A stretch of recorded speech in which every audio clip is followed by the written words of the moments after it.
স্বাস্থ্যসাথী কার্ডে অমিল চিকিৎসা। হাওড়ার গোলাবাড়ির একটি বেসরকারি হাসপাতালে ক্যান্সার আক্রান্ত রোগীকে চিকিৎসা না করে ফেলে রাখার অভিযোগ উঠছে। অভিযোগ যে টাকা না দিলে ভর্তি করানো হবে না, এমনটাই জানানো হয় হাসপাতালের তরফে। इमरजेंसी में एडमिट किया हमको, न्यूरोलॉजिक डॉक्टर के अंडर में दिया, 1800 रुपया हमसे लिए अंदर में। उसके बाद फिर हम बाहर आए थोड़ा से, तो हमको 10-15 मिनट बाद आके पूछे कि क्या चीज़ से पेमेंट होगा, तो हम पेमेंट बताए कि स्वास्थ्य कार्ड से होगा पेमेंट। तो फिर हमको 10-15 मिनट बाद बोलने लगे कि नहीं, बेड खाली नहीं है, एक जगह बेड खाली नहीं है, यहाँ पर से आप लोग लेके जाइए। हम रात भर कलकत्ता पूरा घूमे सर, हमको कहीं पर ये कंडीशन में हमको नहीं मिल रहा था सर। আর সেই খবর দেখানো হয় নিউজ 18 বাংলা। আমরাই সেই খবর দেখাই, তৃণমূল বিধায়কের সঙ্গে কথাও বলি আমরা, আর তারপরে তিনি আশ্বাস দিয়েছেন। কি আশ্বাস দিয়েছেন শুনুন।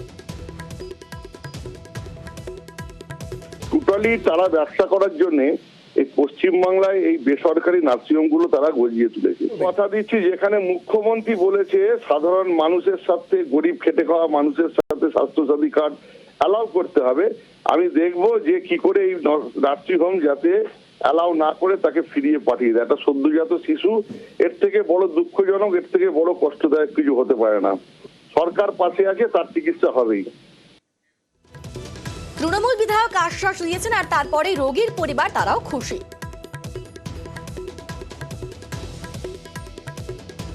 ভালো কথা, যদি আমরা জানতে পেরেছি যে আমাদের দাদা বিধায়ক, আমাদের লোকাল বিধায়ক যদি বলেছেন যে উনি আমাদের সঙ্গে থাকবেন, সেটা তো আমরা সাহসটা পাবো।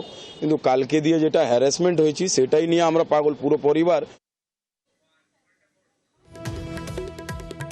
হাসপাতাল দাবি করে যে ক্যান্সারের চিকিৎসাই হয় না ওখানে। কি বলছে হাসপাতাল কর্তৃপক্ষ শোনাবো। रात को हमारे पास एडमिट होने के लिए आए थे। पेशेंट की जो कंडीशन थी काफ़ी क्रिटिकल थी, गैस्पिंग कंडीशन में थे, और पेशेंट का पास हिस्ट्री कैंसर का है। तो कैंसर का सर्विस हमारे यहाँ पे नहीं है, हमारे स्कोप ऑफ सर्विस में भी नहीं है, ना हमारे पास ऐसे कोई डॉक्टर हैं, जिसके वजह से पेशेंट को हम एडमिट नहीं कर पा रहे। ये चीज़ सारा घर के लोगों को एक्सप्लेन किया हुआ है, वो अग्री भी हैं, तब से वो अरेंज नहीं कर पा रहे बेड, जिसकी वजह से हम लोगों ने ट्रीटमेंट दिया भी है, ट्रीटमेंट हमने रोका नहीं।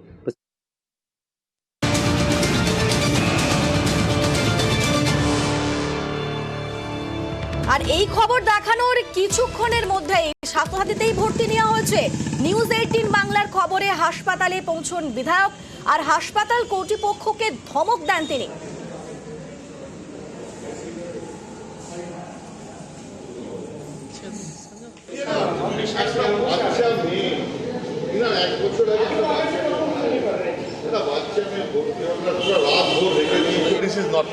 একবার খালি কথা বলি, এইগুলো কিন্তু আমাদের এখানে এগুলো চলবে না। আমি একটা কথা বলি দাদা, না, তোমরা যেখানে খুশি যেটা করো, এখানে এই লোকালিটিতে এইগুলো চলতে পারে না। খবরের জেরে স্বাস্থ্যসাথীতেই ভর্তি নেয় সেই হাসপাতাল কর্তৃপক্ষ। তৃণমূল বিধায়কের সঙ্গে কথা বলা হয়েছে এবং তারপরে নিউজ 18 বাংলার সেই খবর দেখানোর পরে হাসপাতালে পৌঁছে যান বিধায়ক। হাসপাতাল কর্তৃপক্ষকে ধমকও দেন তিনি। আমরা আরো একবার শুনবো তিনি কি বলছেন।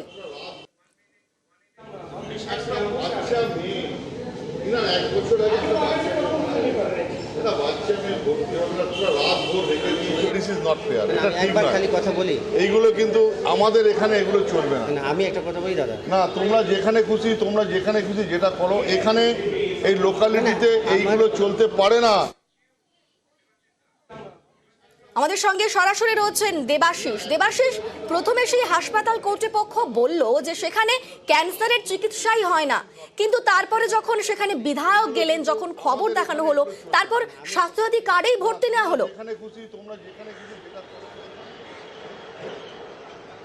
অবশ্যই দেখো, নিউজ 18 বাংলা খবর যখন সেই হাসপাতালের বাইরে থেকে আমরা সম্প্রচার করতে শুরু করি, ঠিক সেই সময় কিন্তু হঠাৎ করে দেখতে পাই হাসপাতালের কর্তৃপক্ষের তরফ থেকে রোগীর পরিবারকে তাদেরকে ডাকা হচ্ছে। তার কারণ তারা রোগীকে নাকি ভর্তি নেবেন, তারা চিকিৎসা করবেন। তাহলে কেন গতকাল রাত থেকে ফেলে রাখলেন?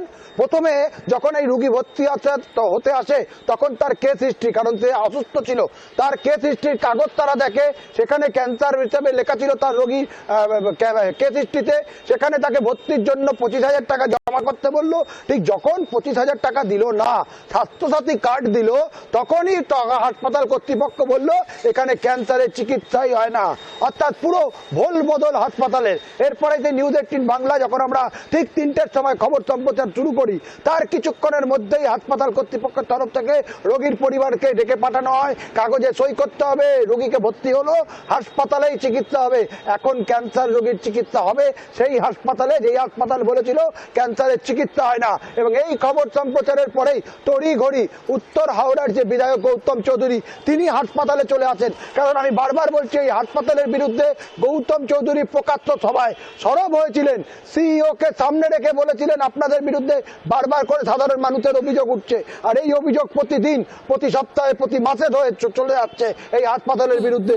তারপরেও টনক নড়েনি। এবং আজকে অবশেষে এই খবর, একজন যুবতীর প্রাণ বাঁচানো চেষ্টা চালাতে শুরু করলো অবশেষে হাসপাতাল, যেখানে উদ্যোগী হলো নিউজ 18 বাংলা, এবং পরবর্তীকালে নিউজ 18 বাংলার খবরের জেরে উদ্যোগী হলেন উত্তর হাওড়ার বিধায়ক। রীতিমতো ধমকের সুরে কথা বললেন যে আর যেন কোনো রকম অভিযোগ না পাওয়া যায়। ফলে ইতিমধ্যেই এই ঘটনার বিস্তারিত রিপোর্ট তিনি মুখ্যমন্ত্রীর দপ্তরে জানাবেন বলে জানিয়েছেন উত্তর হাওড়ার বিধায়ক গৌতম চৌধুরী।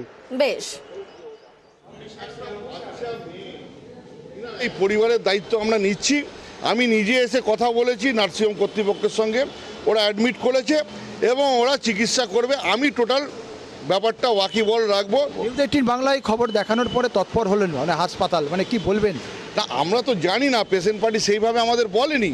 যদি আমাদের বলতো, আমরা তো সকাল থেকে রাত পর্যন্ত এই কাজ করে যাচ্ছি। পেশেন্টে হচ্ছে ক্যান্সার প্রবলেম, আমাদের ক্যান্সার স্কোপ অফ সার্ভিসেসে নেই। প্রথমে কাগজ দেখেননি যে এখানে ক্যান্সার লেখা আছে? অলরেডি লেখা আছে। আপনি তখন কেন বার করেন? আমি বলছি আপনাকে, তখন এনারা নিয়ে যেতে চাননি। স্বাস্থ্যসাথী কার্ডের পরিষেবা পাবে? হ্যাঁ, সেটাই ট্যাগ করবো, ওনার থেকে টাকা চাওয়া হয়নি ওনার থেকে। খুব খুব কৃতজ্ঞ জানাবো আপনাদেরকে, আপনাদের ধন্যবাদ জানাবো যে আপনার প্রয়াস ছিল। আর নিউজ, যদি মিডিয়া সিস্টেম, সোশ্যাল মিডিয়া আমাদের কাছে আপনারা থাকতেন না, তাহলে আমাদের মনে হচ্ছে না যে আমার বোন আর বাঁচতে পারত।